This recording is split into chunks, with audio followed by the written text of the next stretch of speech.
حي على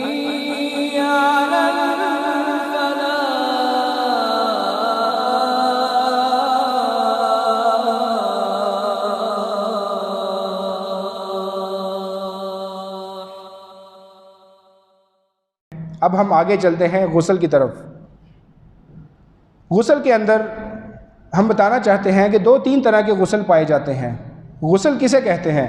غسل ایک عربی زبان کا لفظ ہے جس کا اردو میں یا ہندی میں کہہ لیں نہانا، کچھ لوگ نان کرنا یا پتہ نہیں اس طرح کی کچھ باتیں، یا ٹیکنگ شاور انگلش میں، اس کو نہانا، جسم کو تر کر کے دھونا، اس کو عربی زبان میں غسل کہتے ہیں۔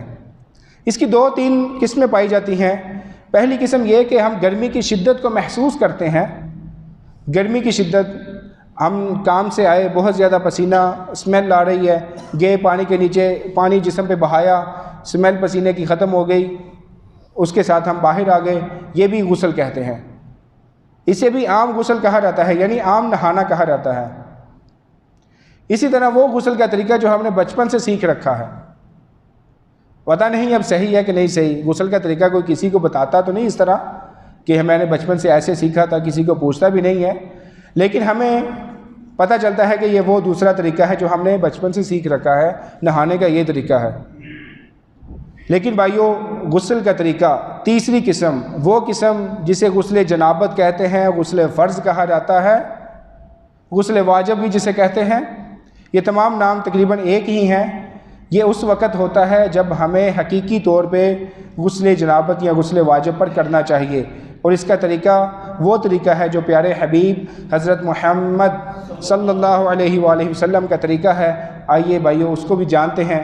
غسل کا طریقہ بہت ہی آسان ہے، 2 منٹ کے اندر میں بتا سکتا ہوں۔ وضو کا طریقہ بتاتے ہوئے مجھے ٹائم لگا، لیکن غسل کا طریقہ 2 منٹ میں بتا سکتا ہوں، لیکن آپ کی توجہ چاہیے مجھے۔ غسل جنابت کے اندر ہمیں شروع کرنے سے پہلے یہ بتاتے چلے جائیں کہ یہ بہت ہی حساس معاملہ ہے۔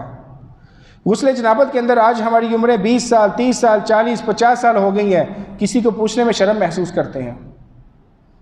غسل جنابت بھائیو، جب تک ہماری طہارت حاصل نہیں ہوگی، ہماری عبادت قابل قبول نہیں ہے۔ تو آئیے جانتے ہیں غسل سب سے پہلے کہ کن وجوہات کی وجہ سے غسل جنابت یا غسل واجب جسے کہتے ہیں، غسل فرض جسے کہا جاتا ہے، کب یہ ہمارے اوپر لازم ہوتا ہے۔ پہلی بات یہ کہ احتلام ہو جانے سے یا کسی بھی طریقے سے منی کے خارج ہونے سے غسل جو ہے وہ فرض ہو جاتا ہے۔ اسی طرح میاں بیوی ہم بستری کرتے ہیں جسے صحبت کہتے ہیں، ہم بستری پر یا صحبت پر بھی غسل جو ہے وہ لازم ہو جاتا ہے، جسے غسل جنابت کہا جاتا ہے۔ اسی طرح جب عورت حیض سے فارغ ہوتی ہے، حیض و نفاس کا خون ختم ہونے پر بھی غسل کیا جاتا ہے۔ حیض تو آپ سبھی کو شاید پتہ ہوگا، لیکن نفاس کسے کہتے ہیں؟ کسی کو نفاس کا پتہ ہے؟ جی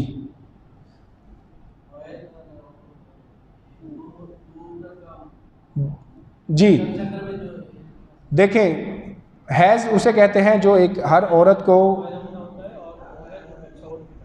جی بالکل، جزاک اللہ خیر، وضاحت کر دی۔ اصل میں ہم ان لفظوں کو سنتے تو ہیں لیکن ہمیں ان کا پتہ نہیں ہے، ان کے جاننے کی کوشش کیجئے۔ حیض اسے کہتے ہیں جو ہر مہینے میں عورت کو جسے خون آتا ہے اور وہ تقریباً 5، 6، 7 دن ہوتے ہیں، اسے حیض کہا جاتا ہے۔ جیسے ہی وہ حیض ختم ہوگا، عورت کو چاہیے کہ غسل کر کے طہارت کو حاصل کرے۔ نفاس وہ خون ہے جب بچہ جنم دیتی ہے عورت، بچہ پیدا ہوتا ہے، اور بچہ پیدا ہونے کے بعد کچھ دن خون آتا رہتا ہے، اسے نفاس کا خون کہتے ہیں۔ اس کا دورانیہ 20 دن، 30، 40 دن بھی ہو سکتا ہے، ہمارے ملکوں میں اسے چلا وغیرہ بھی کہتے ہیں، تو اس کے مخصوص دن نہیں ہیں بھائیوں۔ اگر عورت 30 دن میں فارغ ہو گئی ہے، خون آنا بند ہو گیا، اسے چاہیے کہ طہارت حاصل کرے اور اپنی عبادت کو شروع کرے۔ لیکن اکثر اوقات دیکھا جاتا ہے جو پرانے زمانے کی عورتیں ساتھ میں ہوں، وہ کہتی ہیں کہ نہیں ابھی 40 دن پورے نہیں ہوئے، چاہے تمہارا خون بند بھی ہو گیا، ابھی تم نہیں نہا سکتی۔ ایسا نہیں ہے بھائیوں، نفاس کا خون جیسے ہی ختم ہو گیا، عورت کو چاہیے کہ غسل کر کے طہارت حاصل کرے۔ یہ وہ سبب ہیں جن کے ساتھ غسل کیا جاتا ہے۔ اسی طرح جب ہم جمعے کی نماز کے لیے جاتے ہیں، اس سے پہلے بھی غسل کرنا چاہیے، اور جب کوئی غیر مسلم کافر کوئی اسلام کے اندر داخل ہوتا ہے تو اسے بھی غسل کی ترغیب دی جاتی ہے تاکہ وہ بھی طہارت حاصل کرے۔ آئیے اب غسل کا طریقہ شروع کرتے ہیں، 2 منٹ کی بات ہوگی، توجہ دیجیے میری طرف سبھی۔ غسل کا طریقہ یہ ہے کہ پہلے بسم اللہ پڑھیں گے، دونوں ہاتھوں کو دھوئیں گے، اس کے بعد میں استنجا کریں گے۔ استنجا کسے کہتے ہیں؟ اگر پیشاب پخانے کی یا جسم کو دھونے کی ضرورت ہے یا جسم کے جس حصے پہ نجاست وغیرہ لگی ہے اسے دھو لیں گے استنجے کے دوران۔ اس کو دھونے کے بعد وضو کریں گے۔ کتنا؟ جیسے ہم نے وضو کا طریقہ بتایا، شروع سے لے کے آخر تک مکمل وضو کریں گے۔ مکمل وضو ہاتھوں کو دھونے سے لے کے پاؤں کو دھونے تک مکمل وضو کیا جائے گا۔ اب وضو کرنے کے بعد 3 لب پانی لیں گے، دونوں ہاتھوں کو جو ہم جوڑتے ہیں اسے ایک لب کہتے ہیں۔ ایک ہاتھ میں پانی کتنا ہوتا ہے؟ ایک چلو۔ دونوں ہاتھوں کو جوڑ لیں تو ایک لب ہوتا ہے۔ تینوں لب ایک مرتبہ پانی لیں گے، سر پہ ڈالیں گے، بالوں کی جڑوں تک جذب کریں گے انگلیوں کے ساتھ۔ دوسری بار پھر لیا، پھر سر پہ ڈالیں گے، جذب کریں گے۔ اور اسی طرح تیسری مرتبہ بھی لیا اور 3 مرتبہ جو ہے سر پر پانی ڈال کے بالوں کی جڑوں تک جذب کریں گے۔ اس کے بعد دائیں طرف پانی بہائیں گے اور بعد میں بائیں طرف پانی بہایا جائے گا۔ غور سے سنیے، میں دوبارہ بتا دوں، غسل کے لیے پہلے بسم اللہ پڑھ کے، نیت کا ہونا تو ہر عمل کے لیے ضروری ہے، نیت دل کے پختہ ارادے کا نام ہے۔ بسم اللہ پڑھ کے دونوں ہاتھوں کو دھوئیں گے، اس کے بعد میں استنجا کریں گے۔ استنجا کیا ہے؟ جسم کے جس حصے پہ نجاست لگی ہے اس کو دھو لیں گے۔ احتلام ہوا، جسم کے کسی حصے پہ منی وغیرہ لگی ہے اسے دھو لیا جائے گا۔ اس کے بعد میں مکمل وضو کریں گے شروع سے لے کے آخر تک، اور مکمل وضو کرنے کے بعد 3 لب پانی لیں گے، سر پہ ڈالیں گے، بالوں کی جڑوں تک جذب کریں گے۔ اس کے بعد میں دائیں طرف پانی بہائیں گے اور پھر بائیں طرف پانی بہائیں گے، اور اس کے بعد پورے جسم تر کر لیں گے۔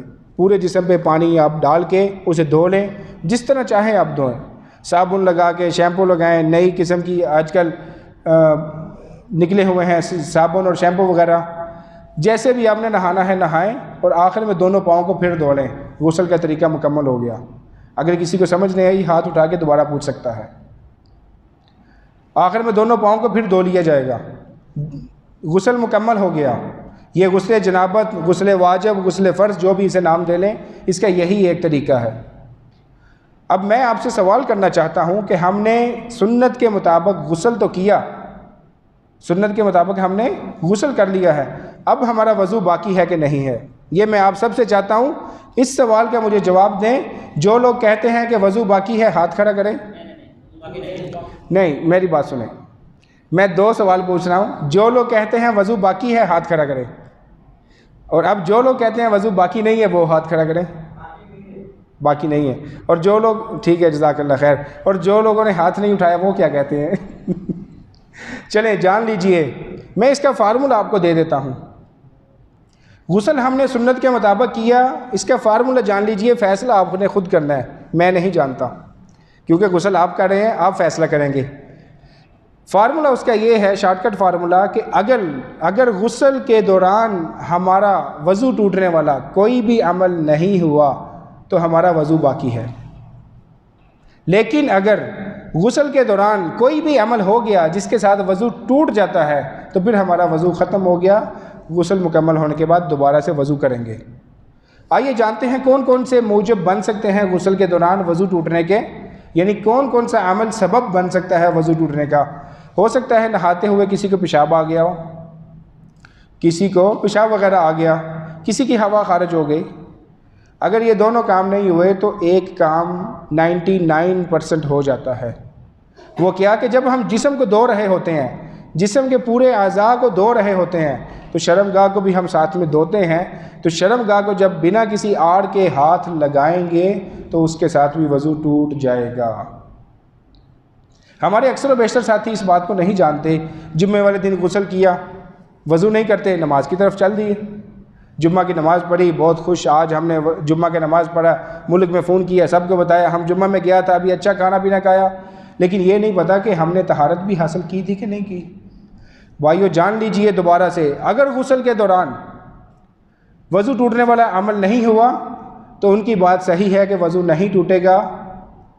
اگر غسل کے دوران وضو ٹوٹنے والی کوئی بھی عمل آ گیا تو اس کے ساتھ ہمارا وضو ٹوٹ جائے گا۔